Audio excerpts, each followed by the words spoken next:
شہید جمہوریت، قائد عوام، بانی پاکستان پیپلز پارٹی شہید ذوالفقار علی بھٹو کو عوام سے بچھڑے 45 برس بیت گئے۔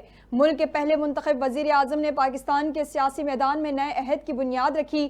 شہید ذوالفقار علی بھٹو کا عہد آفرین دور حکومت آج بھی وطن عزیز کا روشن باب ہے۔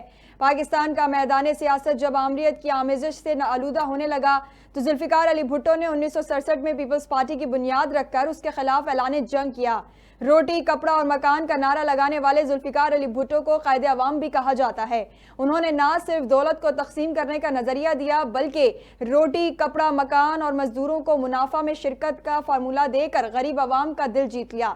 مشکلات اور آمریت کے شکار ملک کو ذوالفقار علی بھٹو نے آئین دے کر اپنے کارناموں میں مزید اضافہ کیا اور پاکستانی جمہوریت میں نئی روح پھونکی۔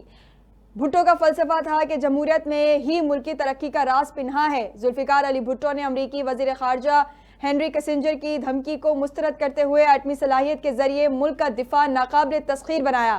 ذوالفقار علی بھٹو نے مسلم اقوام کے ساتھ نئے رشتوں کی بنیاد رکھی تو اپنوں کو بھی شناختی کارڈ کے ذریعے پہچان دی۔ استحکام پاکستان میں بھٹو کی اہمیت تاریخی حیثیت کی حامل ہے۔ پاکستانی سیاسی تاریخ کی اس عظیم شخصیت کی آج 45ویں برسی پر بھی ملک کے عوام ان کے عہد ساز کارناموں کو نہیں بھلا سکے۔ نیوز اسٹوڈیو سے فی الحال اتنا ہی۔